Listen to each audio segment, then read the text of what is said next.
Today we start the topic on functional analysis and the topic is Rees-Fisher theorem.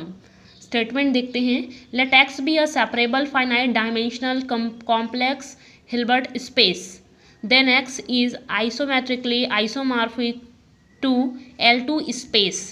X जो है एक separable infinite dimensional complex Hilbert space दिया गया है, तब हमको इस एक्स को आइसोमेट्रिकली आइसोमॉर्फिक दिखाना है किसी L2 स्पेस के लिए.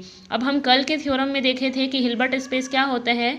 अ complete inner product space is called Hilbert space. तो separable infinite dimensional complex Hilbert space x दिया गया है, तो इस एक्स को हमको आइसोमेट्रिकली आइसोमॉर्फिक दिखाना है. ठीक है, तो चलो लेके चलते हैं. Since x is a separable Hilbert space, therefore there exists a countable complete orthonormal set x1 x2 and xn. For any x belongs to S, define alpha n equals to inner product of x xn.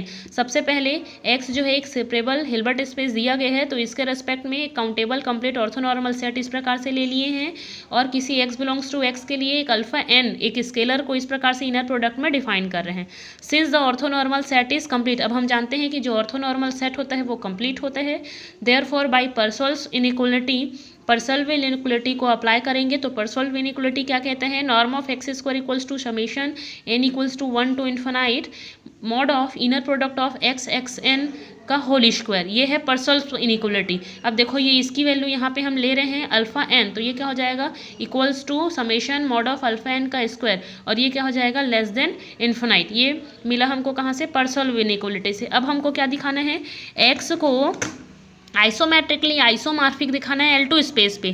तो ये दिखाने के लिए हमको एक mapping दिखाना पड़ेगा. तो एक मैपिंग यहाँ पे T डिफाइन कर रहे हैं X से L2 स्पेस पर, जिसको आइसोमेट्रिकली आइसोमॉर्फिक दिखाना है वहाँ पर इस प्रकार से. और ये मैपिंग ऐसे डिफाइन है T of x equals to alpha n. इस प्रकार का एक मैपिंग जो है हम डिफाइन कर रहे हैं. ठीक है, तो अगर हम मैपिंग को ध्यान से देखें तो वो क्लियर है कि T क्या है? लीनियर है. इसलिए भी लीनियर होगा क्योंकि X जो है वो ऑलरेडी हिल्बर्ट स्पेस दिया गया है. तो हिल्बर्ट स्पेस पे यदि कोई भी ऑपरेटर अगर डिफाइन हो रहा है, उस पर कोई मैपिंग डिफाइन कर रहे हैं, तो वो लीनियर होगा ही.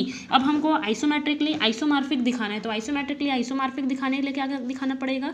जो मैपिंग हम डिफाइन कर रहे हैं वो 1 1 है और ऑन टू है. साथ ही साथ 1 1 ऑन टू के साथ ही साथ वो नॉर्म प्रिजर्व कर रहे हैं, नॉर्म को प्रिजर्व कर रहे हैं. लीनियर, बाउंडेड, 1 1 ऑन टू और नॉर्म प्रिजर्व, ये सभी कंडीशंस किसको डिफाइन करते हैं? आइसोमेट्रिक आइसोमॉर्फिक को डिफाइन करते हैं. तो फर्स्ट हम दिखाते हैं कि T इज़ 1 1. अच्छा, यहाँ पे ये क्लियरली बोल दिए है T इज़ लीनियर. हम चाहे तो इस मैपिंग के हिसाब से इसको हम लीनियर दिखा सकते हैं. लीनियरिटी की जो दो प्रॉपर्टीज़ होती हैं, एक एडिशन के लिए और स्केलर मल्टीप्लिकेशन के लिए, वो दोनों प्रॉपर्टी यहाँ पे हम दिखा सकते हैं. ठीक है, तो नेक्स्ट दिखाते हैं कि T is 1 1. Since T is a linear, so it is enough to show that kernel of T equals to singleton set 0.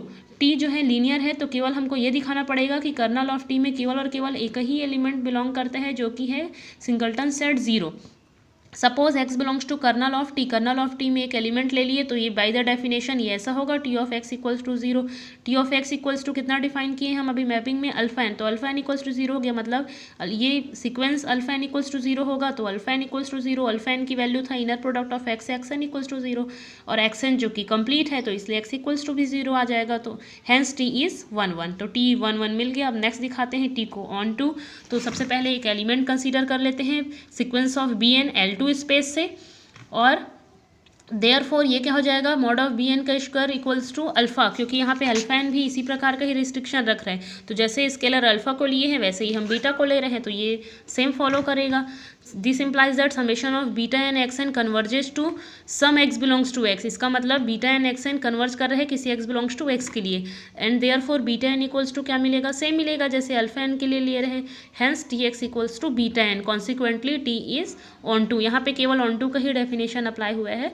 अब नेक्स्ट हम दिखाते हैं नॉर्म प्रिजर्व की. ये जो हमारा मैपिंग है वो नॉर्म को भी प्रिजर्व कर रहे हैं, तो लेके चलते हैं. नॉर्म ऑफ T एक्स का whole square equals to summation equals to norm of sequence of alpha n का होल स्क्वायर। तो यहाँ पे जब इसको सॉल्व करेंगे तो ये हमको क्या मिल जाएगा, नॉर्म ऑफ एक्स का स्क्वायर।